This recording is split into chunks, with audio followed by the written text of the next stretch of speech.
Salute, folks. It's your boy, the insurance junkie, your fiduciary fella, the all-star advisor Alonzo Hall, and I've returned today to whap and tap on your head with another ADH wealth solution.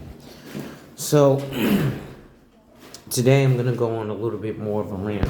I'm literally, this evening, or whenever you guys get this video, but right now is this evening, the day after Thanksgiving, and shout out to my boy JT, the Pocket Watcher. He actually shouted me out. He watches my content. That's actually pretty amazing. So salute to him for that. But he's talking about the blessing loom scam, and a lot of what he talks about is the African American community, because he is African American, so that is obviously important to him, is his community. Same with me, same with others, right? Now, what's odd is I see something that's very dangerous in the African American community that we do all too often. And what is that we do? We we try to invest, right?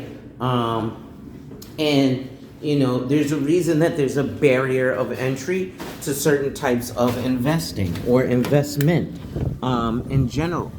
And give me a second. I was just taking out my garbage, so I'm out here in the outside. But you figure we're always looking to invest in things, and the major issue with that is there's barriers to entry. First of all, an investment is going to be done in a lump sum, not in a small amount.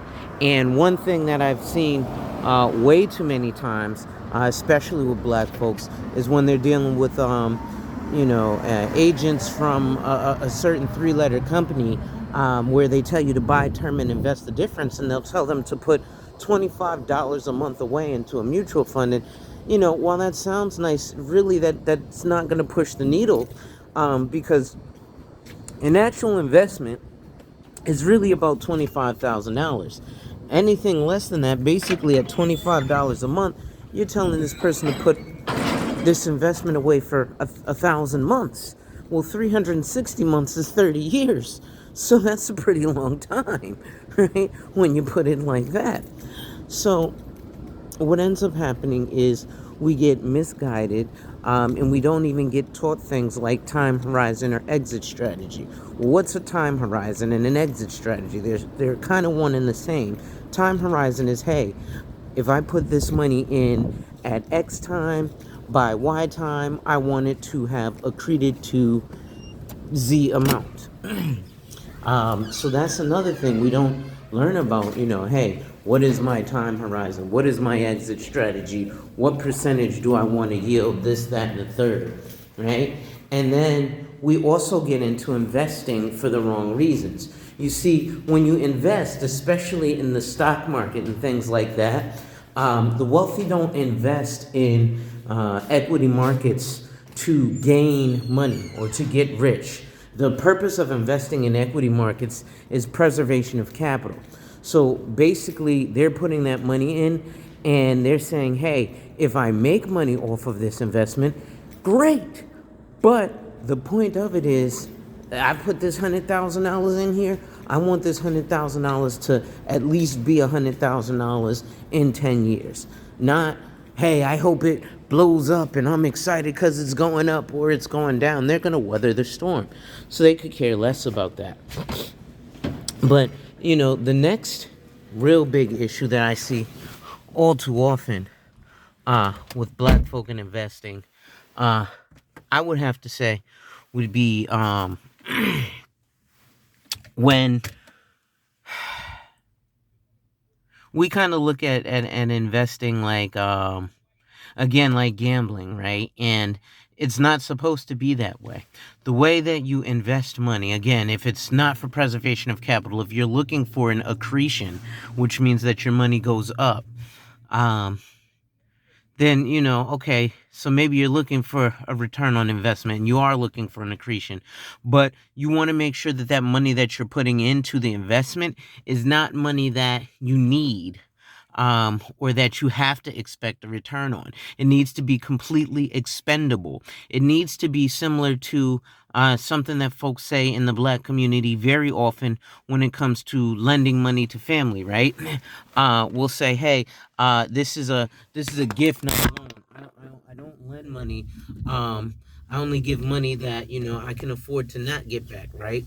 So you got to understand, if you're investing, your investment has a higher likelihood of you not getting your money back than it does of you actually getting your money back. And this has nothing to do with crazy investments like Bitcoin and what have you. This is just your regular run-of-the-mill investments that still just have that plausibility of not being the top tier investment for you, or top tier return for you. Most of the time, investments don't have a great return. In fact, the average rate of return on a 20-year time horizon is about 10%, right? So it's not like people are going into the stock market making a mint. So the black community needs to, again, get further educated, but not just show affinity, right? When I say get further educated, don't just go after the one black financial advisor. Push your sons, hey, become financial advisors. Oh, I want to be a banker. Just because you work at JP Morgan Chase Bank as a bank teller does not mean you know anything about finance, because the person who works at JP Morgan Chase as a bank teller knows just as much about finance as the person who works at McDonald's as the head cashier. Literally, the only difference is the guy at McDonald's wears a hat that says M, and the guy at Chase Bank wears a nameplate that says Chase. But they're both the same, a cashier.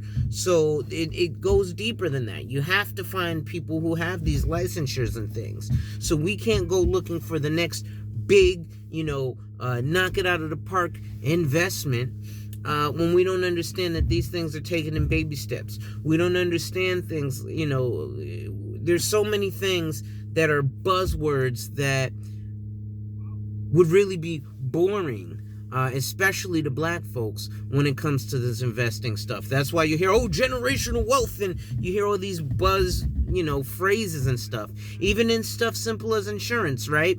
You'll hear, buy term, invest the difference. Infinite bank, be your own bank. Listen, I can sell all of those products and some other products that I don't talk about, because I don't want you getting hype. And I've already had a situation where I got sued. I got sued for $1 million, and the woman won 41%, or $410,000 out of court. So I'm not in a predicament where I'm going to be up here, especially because I actually use my actual name, where you can actually look me up and go to the authorities because I have licensure.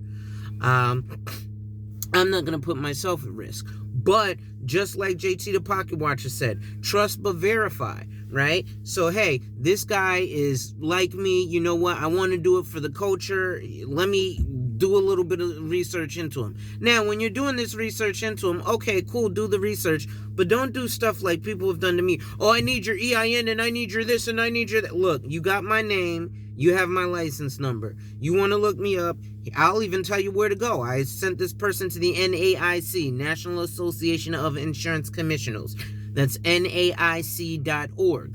They spelled my name incorrectly. Well, I can't help you if you spell my name the wrong way when you see it clearly in text, the way I send it to you, right? And then you send it back to me in text, and it's not spelled the way I spell it. Well, if you spelled it the way you spelled it when looking it up, that's the problem. But if you're not going to do that due diligence and looking someone up, you probably shouldn't be investing. And again, investing means that you are willing and able to lose that money, because you have to have something called a risk tolerance. What is a risk tolerance? A risk tolerance means this.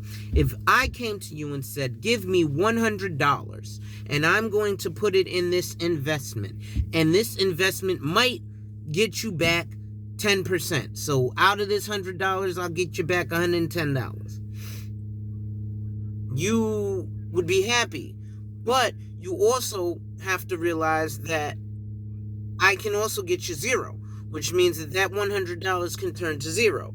And you have to be happy, or not happy, but you have to be willing to deal with the fact that that $100 can go to zero. And if it goes to zero, there's not going to be some, hey, man, I'm sorry. Oh, my, you're not going to get your money back. Nothing. It's just, hey, listen, that's the way the cookie crumbles. You want to give me another $100 and try it again? Right? So anyway, ladies and gentlemen, that's going to be it for today. Make sure you hit that like, drop a comment, subscribe, and hit that notification bell so you're made aware every time I release new content. And as always, share, share, share. Lastly, to contribute to channel growth or to schedule an appointment with a licensed financial professional, the links are in the description of this video.